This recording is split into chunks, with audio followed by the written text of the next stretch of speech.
Hey guys, আসসালামু আলাইকুম। আশা করি সকলে আল্লাহ তাআলার অশেষ রহমতে ভালো আছেন। জি আলহামদুলিল্লাহ, আমি অনেক ভালো আছি। তো আজকে বাসার কাজে একটু বের হইলাম, বাজার করব। বাসার বাজার শেষ, তো ভাবলাম এই সুযোগে আপনাদের কাছে একটু ভিডিও শেয়ার করি। সেই জন্য আর কি হুটহাট ভিডিও করা, তেমন প্রস্তুতি ছিল না, হঠাৎ করে ভিডিওতে চলে আসলাম। তো আমরা যাচ্ছি হলো মিরপুর একে বাজার। ওই জায়গায় যাব, গিয়ে আমরা কিছু বাজার করব। এটা হলো মাজার, দরবার শরীফ বলে আর কি। তো যাই হোক, আমরা এখন যাচ্ছি মিরপুর 1 নম্বরে। সেখান থেকে আমাদের প্রয়োজনীয় যেগুলো জিনিস সেগুলো কিনবো, এবং কি আপনার সাথে থাকবেন, দেখবেন আমরা আজকে সারাদিন কি কি করি। আশা করি সবাই সাপোর্ট করবেন, ভালো লাগবে। ততক্ষণ পর্যন্ত আপনারা লাইক, শেয়ার, কমেন্ট এগুলো কিন্তু অবশ্যই করতে হবে। তো চলে আসলাম মিরপুর 1-এ। তবে একটা সমস্যা, মিরপুর 1-এ এই রাস্তাটা প্রচুর জ্যাম থাকে। আসলে মানুষের চলাফেরা খুবই কষ্টকর। তো যাই হোক, এই যে সৌরভ ভাড়া দিয়ে দিল, আমি দিতে নিয়েছিলাম, ও দিতে দিল না, ওই দিয়ে দিল। তো যাচ্ছি বাজারের ভিতরে। এইখান থেকে আসলে সচরাচর তেমন ভাবে করা হয় না। আমি আর এই প্রথমবারের মতোই আসলে এই বাজারে আসা। সৌরভ আমাকে লোকেশন দিছে যে এখানে নাকি বাজার বসে। আমি আসলে তেমন চিনি না, ওই আমাকে আসলে নিয়ে আসছে।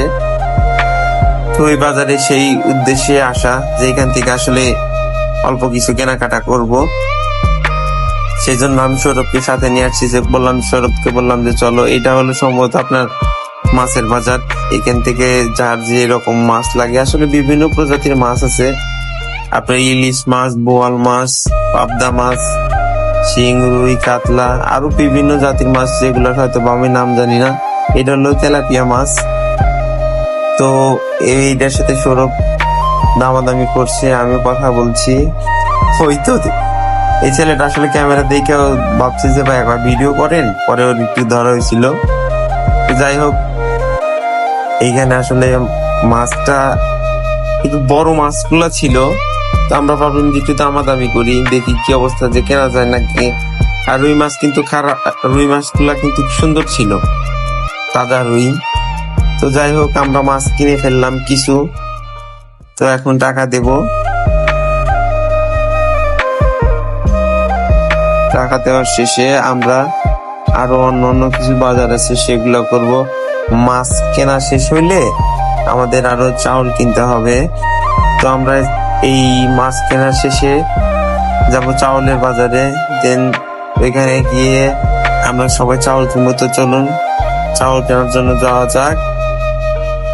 এইখানে আসলে এইটাকে চাউল কুটি বলে, তো আমি চিনি না। এখানে এক মামাকে জিজ্ঞেস করলাম, তখনই ভাইয়া ফোন দিল, এক বড় ভাই ফোন দিল যে কি অবস্থা। পরে যে চাউলের বাড়ি চলে আসলাম। এখানে ভাইয়াটা আমাকে বলতেছে যে কোনটা কি রকম চাল, কোনটা কি রকম। হ্যাঁ, তো শুনলাম, ভালো লাগলো। কোনটার ভাত নাকি কতক্ষণ থাকবে।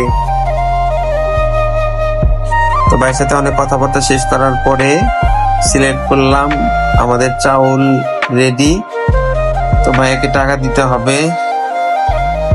তো টাকা দেওয়ার শেষ করার পরে আমরা যাব আরো যেগুলা কিছু কাঁচা সবজি কেনার জন্য, সেই জায়গায় যাব। তো আগে ভাইয়াকে টাকাটা দিয়ে নিই।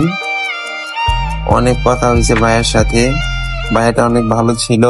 উনি আমার কাছে একটু কম রাখছে। ওনাকে বলছিলেন যে আমরা স্টুডেন্ট মানুষ, তো সেই দৃষ্টিভঙ্গি থেকে ওনার যতটুকু সমর্থন উনি কম রাখছে। এখানে আমরা টাকাটা পে করে দেই। দেওয়ার পরে ওনার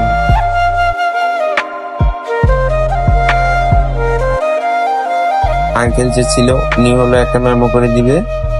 উনি মেমোটা করলেই আমাদের কাজ এখান থেকেও কমপ্লিট। আসলে মেমোটার জন্য দাঁড়ায় আছি আর কি। তো আমরা তো ওইখান থেকে কিছু মাছ কিনছি, এখান থেকে একটা চাউলের বস্তা নিলাম। দেন আমরা চলে আসলাম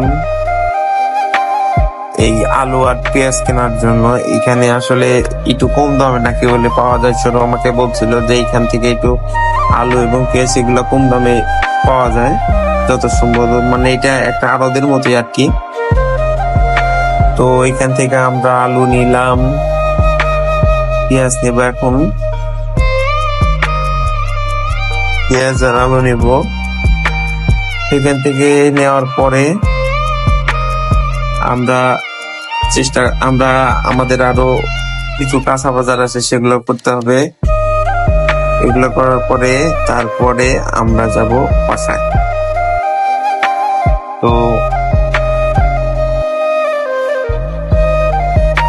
এখন আলু নিতেছি, আলু টেনা শেষ হইলে আমাদের আরো কাঁচা বাজার করতে হবে। তবে একটা কাজ ভুলে গেছি, সেটা হলো মাছটা কেনা, অনেকগুলো মাছ কেনা হয়েছে, সেই মাছগুলো আসলে কাটা হয় না। আর আমরা তো ওরকম মাছ কাটতেও জানি না, বিভিন্ন প্রজাতির মাছ আছে সেগুলো অমনি আসলে নেওয়া হয়েছে। ওই মাছ কেনার পরে ওই মাছটা এখান থেকে নিয়ে সোজা ওই যেখানে চাউল কিনছি, তো ওই আঙ্কেলের কাছে রেখে আসি, বললাম যে আপনি একটু রাখেন, আমরা কিছু কাঁচা বাজার করবো। তো সেই ক্ষেত্রে নিয়ে বলছে আচ্ছা ঠিক আছে। তো যাই হোক ওইখান থেকে চলে আসলাম কাঁচা বাজারে। এখান থেকে আমাদের কিছু প্রয়োজনীয় জিনিস যেমন ঢেঁড়স, বটবটি, তারপরে হলো আপনার করলা, আরো কিছু প্রয়োজনীয় জিনিস নিতে হয়েছে। তো এখানে দেরি না করে আসলে বাইরে প্রচুর রোদ ছিল, তো যত দ্রুত সম্ভব এইখান থেকে